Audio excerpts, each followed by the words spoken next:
चंद दिनों में लॉन्ग मार्च की तारीख दूंगा, इंशाअल्लाह बहुत जल्द मुल्क की तारीख का सबसे बड़ा एहतजाज होगा। सबसे कहता हूं तैयारी जारी रखें। इमरान खान कहते हैं सुप्रीम कोर्ट का फैसला आते ही लॉन्ग मार्च का ऐलान करेंगे। वकला के साथ मिलकर कानूनी पहलुओं का जायजा ले रहे हैं। पीटीआई नेशनल काउंसिल इजलास में रसूल पाक सल्लल्लाहु अलैहि वसल्लम की शान में गुस्ताखी के खिलाफ करारदाद पेश की गई।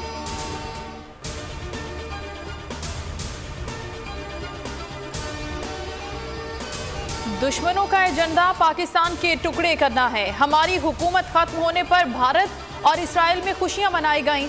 बैरूनी फोर्सेस पाकिस्तान को मजबूत नहीं देख सकती। इंपोर्टेड हुकूमत को इसलिए लाया गया कि पाकिस्तान को कमजोर किया जाए। इस वक्त तहरीक इंसाफ वाहिद पार्टी है जो पूरे विफाक की पार्टी है। चेयरमैन पीटीआई नेशनल काउंसिल इजलास से खिताब।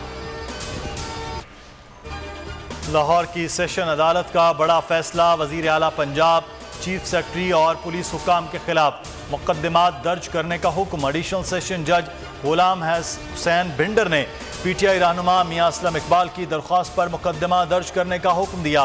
दरख्वास्त में कहा गया लॉन्ग मार्च के दौरान चादर और चार दीवारी का तकद्दुस पामाल हुआ। पुलिस एहलकारों ने बिला इजाजत घरों में घुसकर चौकीदार को यरगमाल बनाया और खवातीन को हरासा किया।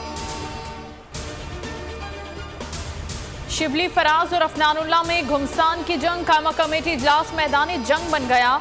सिक्योरिटी गार्ड्स बुलवाना पड़ गए। अफनानुल्लाह का मुतासिबाना रवैया। शहबाज गिल की अहलिया से मुतालिक एजेंडा आइटम ले आए। शिबली के एतराज पर फट पड़े। पीटीआई के सेंटर पर करप्शन के दिफा का इल्जाम। शिबली फराज बोले फिर आपको भी नवाज शरीफ का दिफा नहीं करना चाहिए।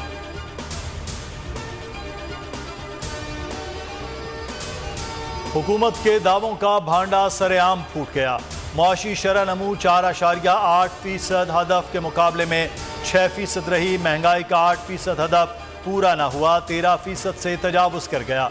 इक्तिसादी सर्वे के अहम नकात ने सारा पोल खोल दिया। कपास, लाइव स्टॉक, तामीरात, जंगलात और बिजली पैदावार के आदाफ में नाकामी रही। रिपोर्ट कल पेश की जाएगी। सब्सिडीज की मद में 578 अरब रुपए मुख्तस करने का तखमीना। दुआ मुकम्मल आज़ाद है, अपनी मर्जी से फैसला करने की इजाज़त है, जिसके साथ चाहे जा सकती है। सिंध हाई कोर्ट ने महफूज फैसला सुना दिया। रिमार्क्स दिए तमाम शवाहिद की रोशनी में अगवा का मुकदमा नहीं बनता। बाजियाबी से मुतालिक दरख्वास्त निपटा दी। सिंध हाई कोर्ट में जज्बाती मनाजिर देखने में आए। दुआ ने वालिदैन से बात नहीं की। वालिदा मुसलसल रोती रहीं, बेहोश भी हो गईं। वालिद ने कहा हमारे साथ चलो, तुम्हारी इज्जत से शादी करेंगे। गर्मी के सताए अफराद के लिए खुशखबरी। जून के दूसरे हफ्ते से बारिशें होंगी।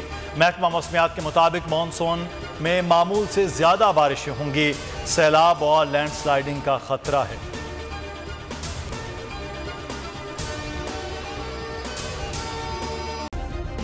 सब्सक्राइब करें और बेल दबाएं ताकि कोई खबर रह न जाए।